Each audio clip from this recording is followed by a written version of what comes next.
with section number 4 today, and we will be ending up with completing the LO1 completely. That is assessment criteria 1.4 for today's lecture. It says evaluate the role of regular curriculum reviews in improving student progress and attainment. First of all, we will be looking at the command verb here, which is evaluate. Whenever it comes in any of the assessment criteria in any of the course, you need to work on first the definition, examples, then strengths and weaknesses. It's mandatory to at least add 5 strengths and weaknesses individually for every point. Then we are going to work on similarities and differences, then a judgment, and lastly, conclusion or recommendation. What is the requirement of the question or the assessment criteria is? We need to adjust accordingly. Okay. Then the question itself or the assessment criteria is telling us that we need to work on the role of regular curriculum reviews, the one which is followed by each and every candidate in the specific countries like in UK, Pakistan, India, Bangladesh. They have their own curriculum which every candidate follows in mostly the public and private schools, and improving the student progress and attainment. And we need to see whether we are making them sure that they are getting an improvement sector or not, or we are just studying and using the obsolete methods. Okay, this is the description of the man verb. Regular curriculum reviews are a fundamental aspect of educational management aimed at ensuring that teaching and learning practices align with the student needs, societal changes, and evolving industry demands. So, particularly and in short, if I just summarize it, that what regular curriculum is, it is all about that it is made, processed, and dignified in such a way that it is according to every person, candidate, child, needs and wants, likes and dislikes, the way our culture breathes. We're going to include our history in it, the heritage, and our norm and culture as well. So for that, it is according to the student needs, the normal ones, the special ones, and with the disabilities too. Societal changes. We are having different culture in one country, and we need to adjust accordingly. And evolving industry demands, that is what is actually demanded by the industry, like the IT and artificial intelligence is at its boom right now, other than the medical too.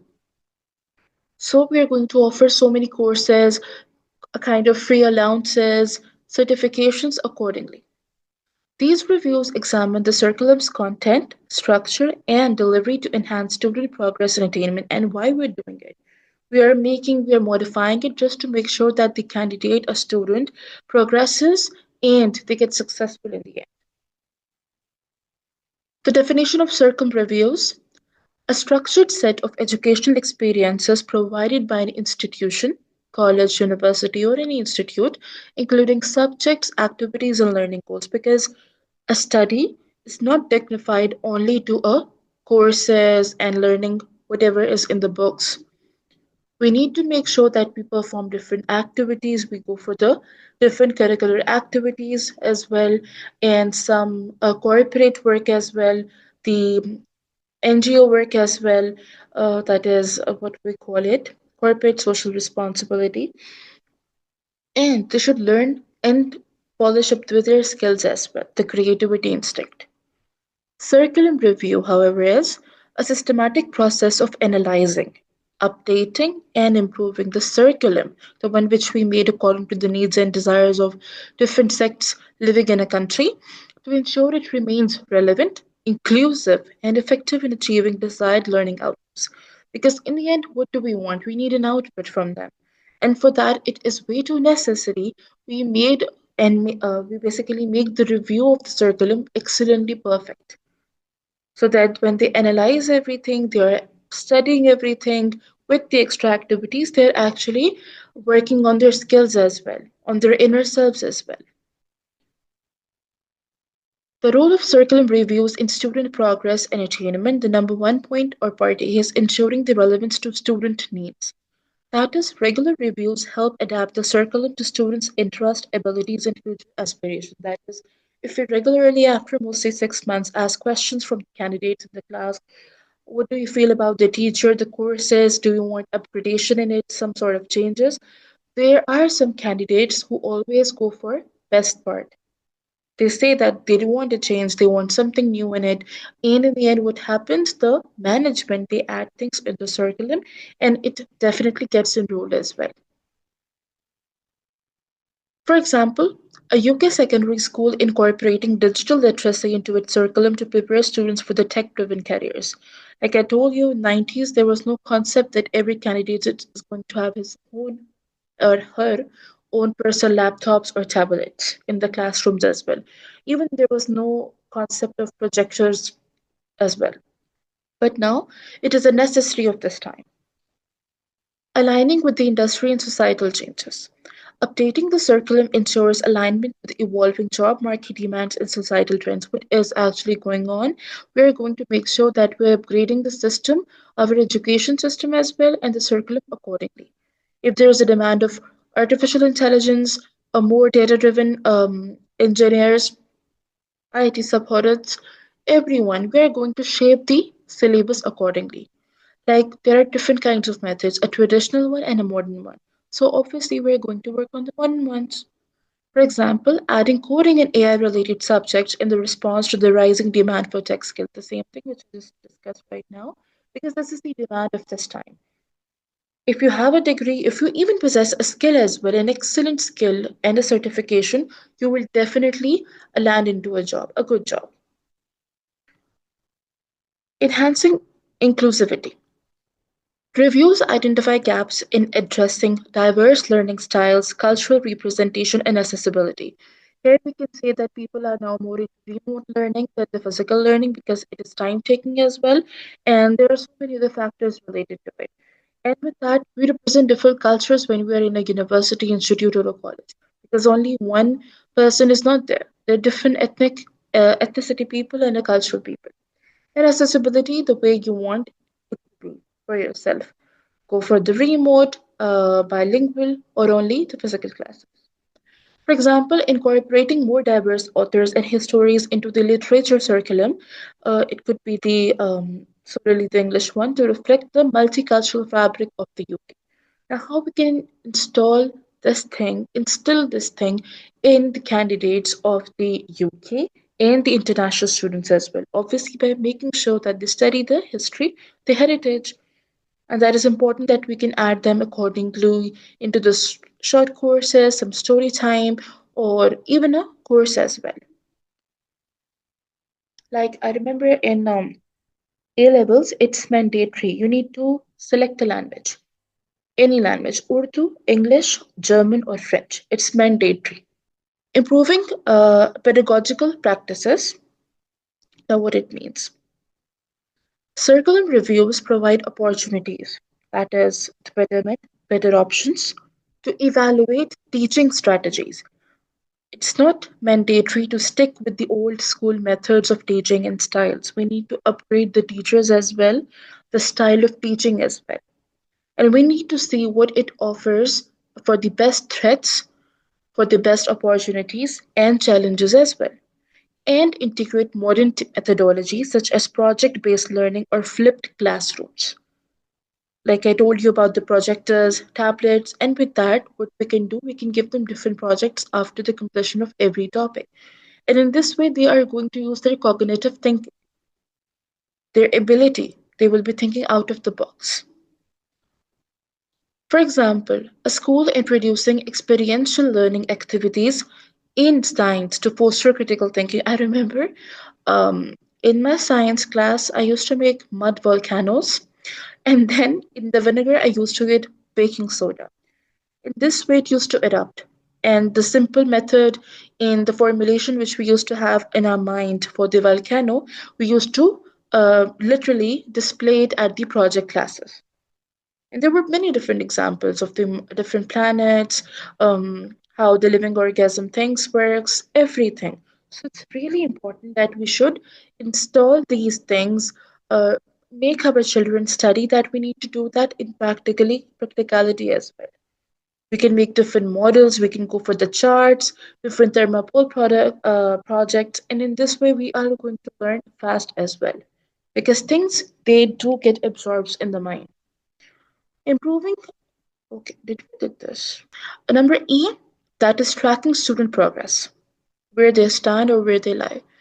Regular assessments during reviews help measure the curriculum's impact on the student's attainment and identify areas for the intervention. Not everyone is perfect, we already knew this. But we need to have a proper progress on there, the check and balance that where a student is lying or he has regressed or progressed. For that, we can use different techniques. We can go for the test, quizzes, just a Q&A sessions, and in this way, we'll be able to match their mentality with the course or with the general class strength, whether they are matching it with it or not. For example, analyzing assessment data to identify that students struggle with algebra, maths, not algebra, um, the sine, cos, theta, that was in maths, then theorems, they were quite tricky.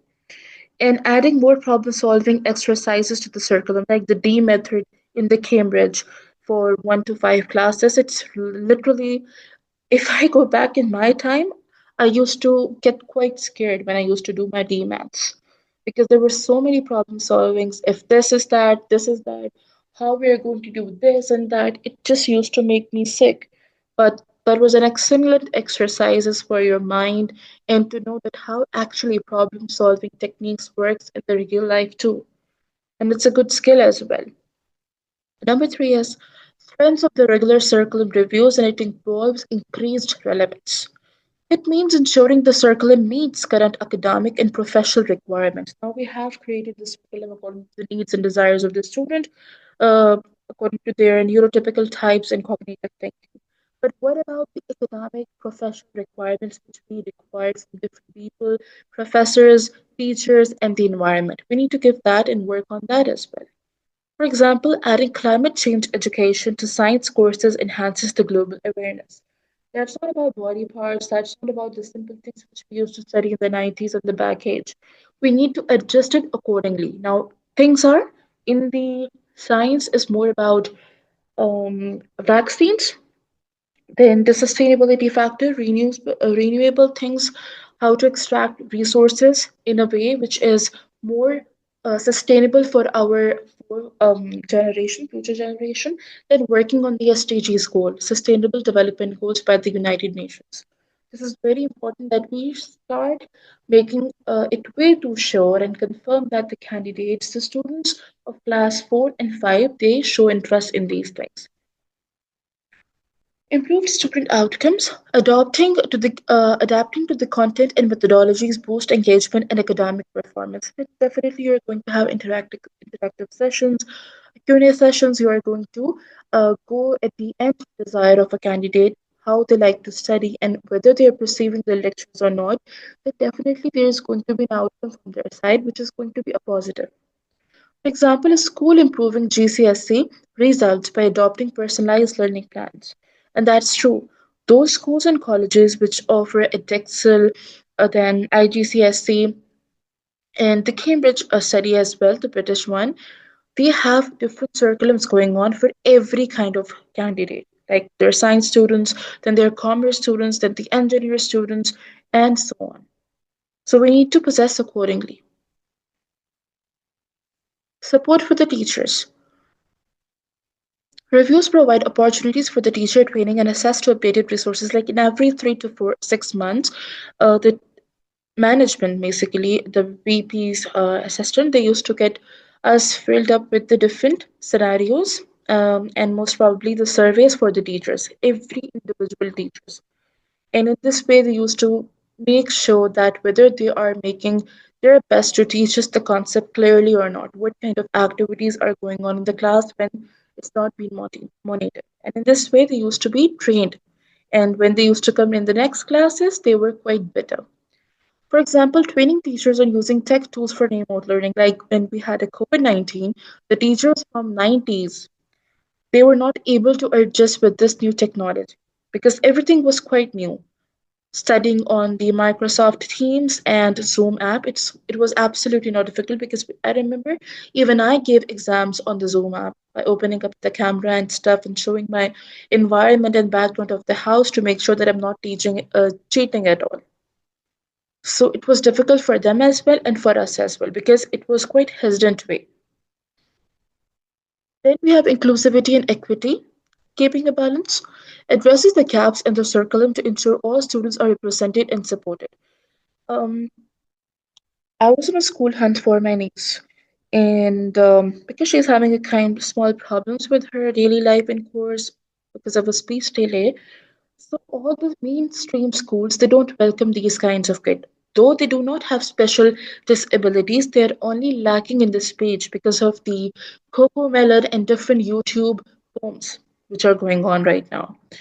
So they clearly told us that we are not going to give her admission because of the ADHD, autism, speech delay going on, and they cannot meet the capability of the other candidates. And that's true because their neurotypical is quite less as compared to other candidate. If she is 6, so she's going to act like a 3-year old kid or a 2-year old kid. It's not in her hand.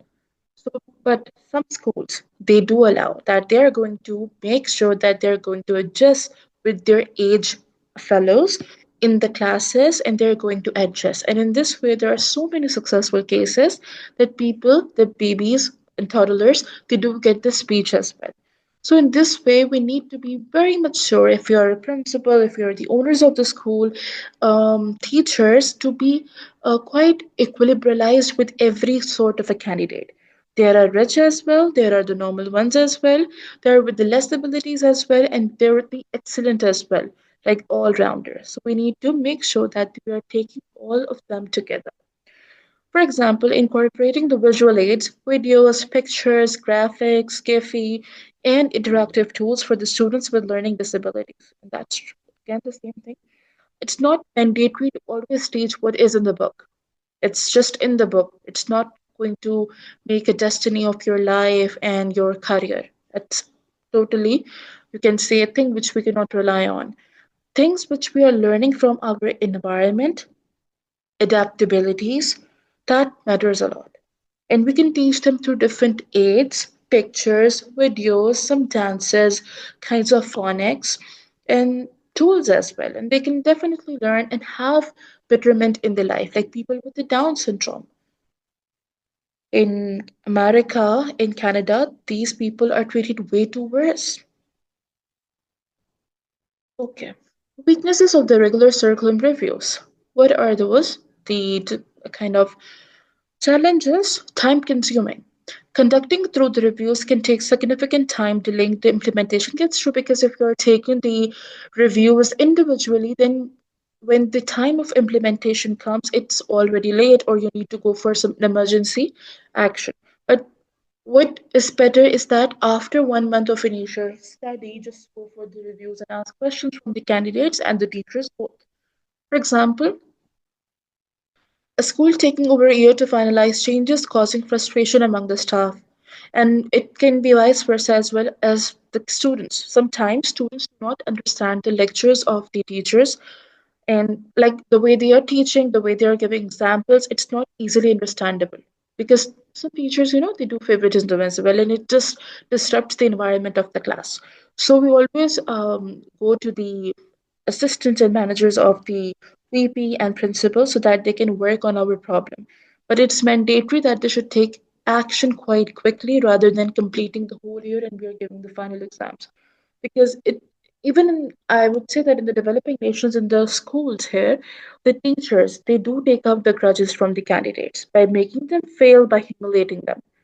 It's not in the most private schools, but in the public semi private schools. This practice is quite common, like bullying by the um, students. That's also a problem. Resource intensive. Reviews require financial investments in training, resources, and new materials, and that's true. If you do not have a resource, a reserve at the bank, how you can train your teachers, your students for the betterment, and if you're in a race to make sure that your school or university or a college gets an upgraded with a position or a rank among 10, among 5, then you need to spend as well. For example, small schools may struggle to afford technology updates. That's true. The ones which are open in the normal homes and they are just working for the interactive sessions of the candidates, they cannot afford good environment or good table chairs, colorful rooms, good payment packages to the teachers just because they do not have that much reserve. But they're working for the motive to make sure that one day they will be successful and they will make the students successful too. Resistance to change. Not everybody is opened up to get changed or they want to improve themselves. Teachers and stakeholders may resist new practices or curriculum changes because their mindset is quite normal or the old school methods.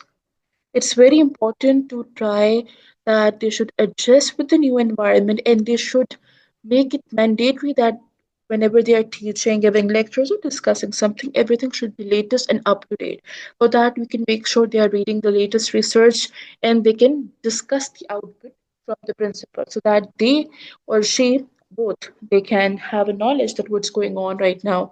They can join different groups on Facebook, WhatsApp, Instagram, and in this way they can know what is actually going on.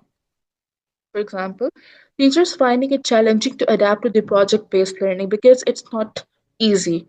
You're giving the lectures, you're taking the classes, then you're checking the assignments, exams, quizzes, tests, and with that, you are also giving them the deadlines for the project, how they're going to go for it, then checking it on, then going for the presentations, displaying the projects.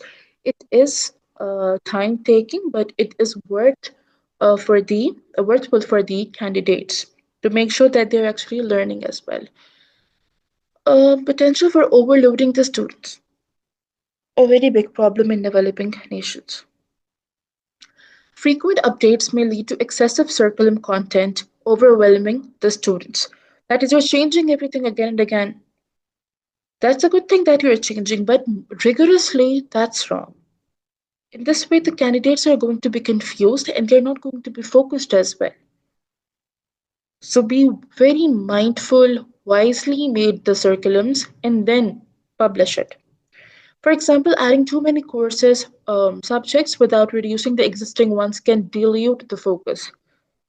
You are not able to diverse yourself in one thing. You're going to be divergently dispersed everywhere. You're already going for 6 courses this year for O levels, and then you're adding the extra courses as well so that you can come up with the 2 years and completing the 12 courses. It's going to be overburdened. Only few candidates can go for that, the one which are all rounders. And this used to happen in our class as well. Only 2 to 3 students were able to do it, but rest they used to take breaks just to make sure that they get A's straight A's. Okay, then what do we have? Yeah, similarities and differences in curriculum review approaches. Now, these are the points on which we are going to judge on the traditional review and the modern review going on. That's focus, methodology, tools, and outcomes. For the traditional review, the focus is on the content focused core subjects, only the mandatory one. That you need to do it and you are going to work only in this ground.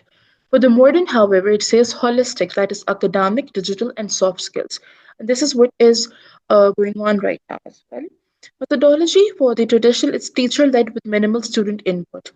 Everything is done by the teachers. Literally, they're giving the questions, they're discussing everything, they're asking the questions, but there is no input from the candidate. Nowadays, the students ask questions and give suggestions to teachers.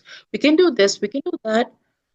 Modern review collaborating, including feedback from the students and parents as well, because now parents also have portals on different platforms.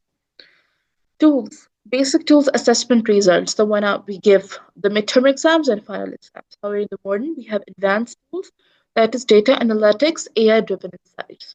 We're using so many softwares nowadays. Outcome, incremental changes over time. For the modern, it says dynamic changes to meet rapid societal advancement. The moment something happens, we're going to change accordingly and you're going to get the output as well. But for the traditional, that's a slow and steady process. Okay, then slide 20. All right. Till slide 19, we are done with the assessment criteria 1.4. Is it clear, Rahma? Yeah, yeah, yeah. It's all clear. Alhamdulillah. Yeah, that's great. All right. From slide 20, that's going to be a scenario based example so that we can absorb and think the things, not think the things, think the things. according to the scenarios. Real life example that's about curriculum review in the UK SMEs, small medium enterprises training programs. Scenario says a small IT training academy in Manchester specializes in upskilling the professionals in programming and software development through regular curriculum reviews. How they're doing it? First, identified the gaps where they are going to work. The academy, the academy found its curriculum lagging in emerging technologies like AI. They reviewed their curriculum and they found out that they are behind in this area, updated the content, added the modules on AI programming. Results trainees reported better job placements with a 40% securing roles in tech firms within 6 months because they're getting the education, the requirement of the time in the institutes now. So definitely, they're going to be upgraded with it. Judgment. Regular curriculum reviews are essential for improving the student progress and attainment. However, they must be balanced to avoid resource overextension and stakeholder resistance. Now, change doesn't mean that we're going to change everything with the passage of few time. That's it's important that we should go ahead with the curriculum for maximum years, and then we can change accordingly. But it's not for the rigorous purposes because stakeholders also resist to change, they're not open to it, and even the teachers as well. When implemented thoughtfully, curriculum reviews align educational practices with the student needs, societal demand, and technological advancement. And we need to see these three factors way too curiously. What are the needs by the candidates of this time? How the society is demanding? And then the new technological advancements in each and every aspect of the education system. Conclusion. The role of regular curriculum reviews in enhancing student progress and attainment cannot be overstated because it's a mandation.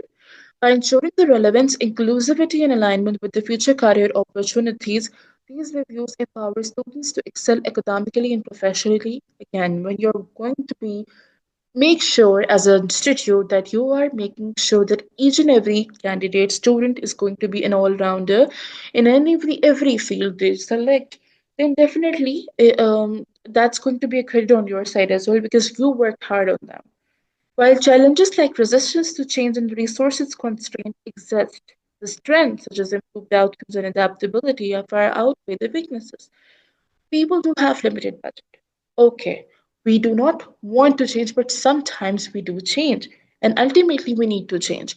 But the strengths are always the double amount. Institutions must approach curriculum reviews as an ongoing collaborative process to maximize their benefits and support student success in rapidly evolving world. And it's important that to polish up the future of a student, both teacher, principals, the bookish knowledge, these extracurricular activities, everything has to play a part in it. Okay, a scenario curriculum review at a UK primary school. It says a primary school in Birmingham noticed declining engagement in its science lessons through a curriculum review. Now, this was the problem or a gap which the management identified. Now, what are the measures they are taking? First, problem identification that is students found the lessons outdated and disengaging. They were not interesting, they were not according to the needs of that time. Definitely, they are not going to be interested to attend the class too. They will definitely leave. Actions taken. Introduced hands on activities like experiments and field trips. Whatsoever you are studying in the book, in the slides, go for a field trip as well. Experience things practically as well by the eye too. Feel it.